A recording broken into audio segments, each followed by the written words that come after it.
book discussion, Sea State by Tabitha Lasley, a memoir. This is a memoir by a lady from England or Ireland, I'm not sure, somewhere up there. And she writes about a visit to Aberdeen, an oil town in the northeastern part of Scotland. And she interviews people, and it's about those interviews, about the life of oil men in Aberdeen and the northeastern part of Scotland. It's also about her life. It's about her.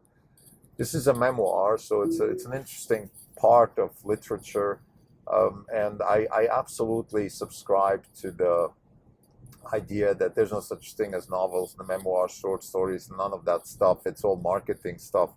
The only thing that matters is the story itself. The story, and if it's told from your perspective or not from your perspective, that's just the choice, the freedom that let's say an author has. So Tabitha Lasley talks about her own experience going to Aberdeen and talking to oil men up there, and I find that already very interesting. So this is one of the things that I found interesting. What I also found interesting is her own perspective on life. She reflects her own life through these men, and I think that's one of the powers of writing memoir. I'm writing my own memoir. I've been writing my memoir for years now. It's a long process, and the biggest value added I think that I have for myself is really to have the reflection on my life through the lens of myself, but then reflect on things like, in my case, it would be my visit to Mexico, my first visit to California, my studies in Switzerland, my life in China, my transfer to Wall Street from Zurich, working for a newspaper in Switzerland. Whatever I did in my life, it helps me calibrate, it helps me understand, it helps me also put it in perspective. And I think this is one of the big advantages of memoirs. It puts things in perspective. I think that's what Tabitha Lasley is really good at, is putting things in perspective. So I want to discuss this book and take sort of what I took from it, but also reflect on it more in general. This is not even a podcast. It's September 23rd, 2022. This is Scrim Telco. For the day, the fund is down 5%. The market is down 3%. For the year, we're down 33.8%. The market's down 23%. We're underperforming by 10.8%. We had a massive drawdown in the last couple of days, driven by the Federal Reserve. Jay Powell is adamant about slowing down prices in the economy by suffocating demand. He has a particular eye on the real estate market. He also has an eye, obviously, on other markets such as transportation. He wants to slow down demand to the point where prices readjust, supply chains readjust, the labor market readjusts. Powell really hasn't minced his words in this press conference. That's why, since the Federal Reserve Open Market Committee press conference on Wednesday, today is a Friday, so we've had three days, including Wednesday, and the market's down about 6%. We are down more like 10% in that same realm because we underperformed. Now, why did we underperform? I think there's two things. One is just the beta of our stocks, but there's also, I think, an increasing risk for Tesla in China that we just have to be conscious about. And the Chinese economy is not doing well at all. We actually have even anecdotal evidence from where we live. We live in Los Altos in a new rental building, which is filling up very quickly with Chinese immigrants, actually, people from China. Just recently, we spoke to a couple. They came from Beijing. They obviously have visas and all that stuff in the US, but they actually chose to go back and live in China, but they said, no, it's not very good. And so they came back to Silicon Valley. Before I go into the discussion of the book, I just want to calibrate the current situation. I think fundamentally what the Fed's doing is a good thing. So we're actually happy about that. The problem, of course, is we don't see the end of it. So there could be more carnage. And like I always say, the only issue with volatility is a feature, not a bug of wealth creation. So there's absolutely no problem when it comes to volatility. But we focus on the natural Sharpe ratio, which means we look at the Sharpe ratio that, let's say, a company like Tesla is generating regardless of the macro.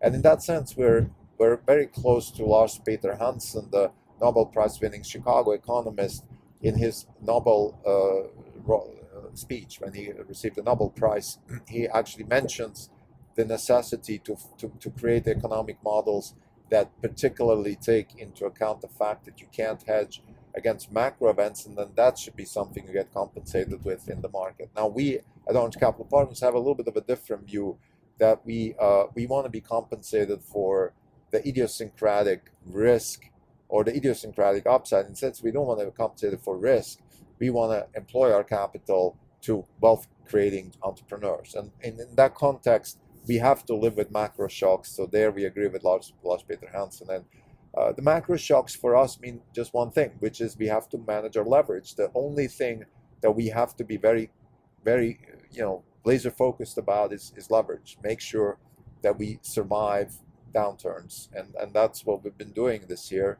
We're down 33.3%. It's actually not the worst we had this year. So it's a good thing or a bad thing, that remains to be seen. But Tesla is outperforming. Tesla is strong. The fund itself is obviously kind of in line with the NASDAQ. So that's fine, given our beta and our volatility in the stocks that we have, the biotech stocks, and we own Bitcoin.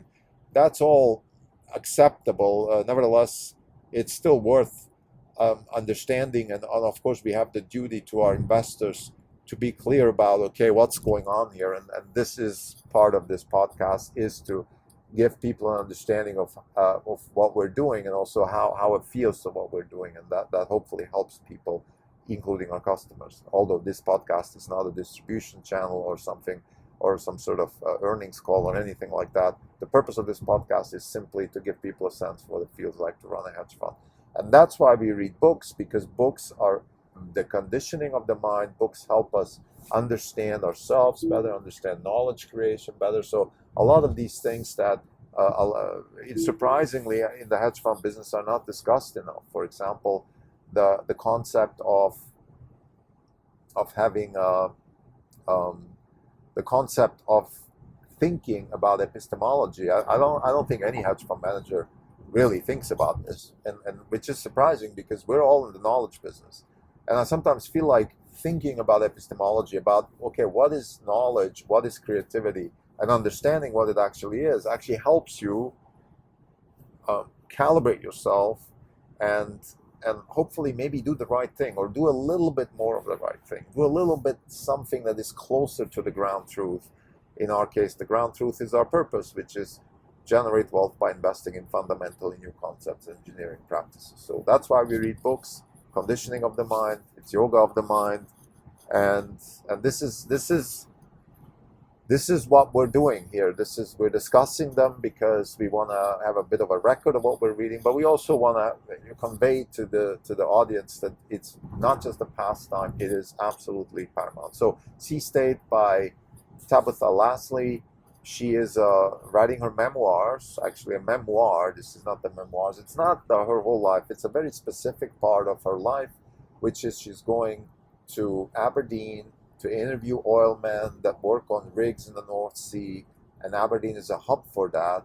And she's trying to assess the town. She's trying to assess the culture of that town. And that, to me, was the appealing part of picking the book.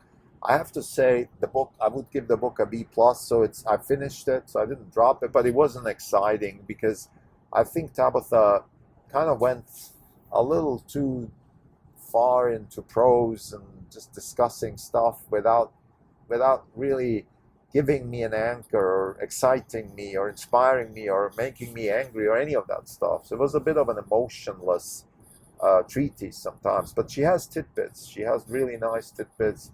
For example, she talks about how being in Aberdeen changed her own personality. She started looking pale. She started looking poor. And she said the same thing happened to her when she went to London, the inverse, where she started looking rich and wealthy because she was around people with money. And I think that's a very interesting observation. So she has these types of observations. And just as a tangent, I feel like that very much. Like, we just moved from San Francisco to Silicon Valley, and while we were in San Francisco, we made a lot of money. We became actually relatively wealthy in San Francisco, but I always felt like I'm an outsider in the city trying to make money in a city full of, let's leave it, let's keep it close, hypocrites and communists. So Silicon Valley is not like that. Silicon Valley is the most competitive place I have ever been. It is incredibly competitive because there's an influx of Asian immigrants from India and China in particular, and they make the place very competitive. The companies are very competitive. There's a lot of wealth creation in Silicon Valley. So there's all these things that are playing a role when it comes to how you feel. And I think I'm starting to feel like I can make money investing in ventures. I'm starting to feel that I can be successful in technology because I feel it around me. So this is a very good example. Another tidbit of Tabitha is that she has this. Let's say here's one example. So there's this boy that she works with, in a takeout shop to make some money. And she said the boy is always at the wrong time, the wrong place. He always does the wrong thing. So she says, the physics of reality are not geared towards him, or something along those lines. So she uses phrases like I ventured down the treacherous path of adult emotions. So she has this ability to really put very complex emotional contexts into concise words. So she's very good with words. I think her story lacks a little bit of spark. Maybe that's the right word. Nevertheless, I want to talk a little bit about memoirs themselves because I'm writing my own memoirs, and I think it's a very interesting observation that what she had in her memoirs is she's able to contemplate the world. She's able to contemplate what's going on in her life through the lens of her memoirs, and I think that's you get that a little bit as an author. Of course, the topic of the book is going to a place like Aberdeen and understanding the culture. So she's reflecting on that already, and I think that's a powerful thing. I think just going to a place like that. That's why I think traveling is so important. Traveling is kind of the cousin of reading. Just put yourself in different situations, rewire your synapses, and that makes you think. So that's why, let's say, this attempt to go to Aberdeen, unroot yourself, quit your job, a cozy, well-paid job in London, go to a place like Aberdeen and talk. I don't even want to talk too much about the actual culture of Aberdeen. I mean, let me spend a little bit of time. So this is a very grim oil town.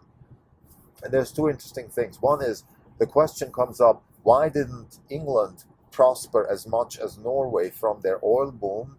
And particularly towns like Aberdeen seem poor and desolate, while the equivalent on the Norwegian side, like Stavanger, Oslo, and Bergen and whatnot, they seem much more prosperous. Why is that? That's an interesting question. And I think the other thing that she really does well is she reflects the psyche of these men through her own lens. So she puts a woman, like, it's funny because there's a little bit of a play here where she says, I went to Aberdeen to see what a society is of men when there's no women. But then she's a woman. So she herself put herself in that situation. So she biased the observer, and lo and behold, without giving too much away, she gets into a romantic affair with one of the men. So she changes their behavior, she changes their views. But again, this book is not so much about the culture of Aberdeen. So if you're interested in the culture of Aberdeen and the northeastern part of England and the oil business, you get some knowledge and it's worth reading. But this is a lot more about a woman's brain evolving through her own memoirs, adapting, doing the mental yoga that I think writing and reading does, particularly writing, of course. That's what this is about. And the power of memoirs, in my view, it's very interesting to read them. I think Barbarian Days, one of the most interesting memoirs I've ever read, a fantastic book. This one is not as good, but it has that same capture a little bit. And I think it's going to inspire me to go back and write my own memoirs. To summarize, Tabitha Lasley, Sea State, it's a memoir about a lady that goes to Aberdeen and writes about the northeastern oil culture of England, raises a couple of questions about that culture, interesting aspects, but the most interesting thing that that you take away is really the power of memoirs and the power of reflecting your own life through writing about it. And I think that's something that is very, very powerful also, and a recommendation to hedge fund managers. The purpose of this podcast is to give people a sense of what it feels like to run a hedge fund. Write about what you do. Write about what you do. It's going to help you reflect on it, and that makes you a better hedge fund manager. It actually makes you even a better human being. Thank you.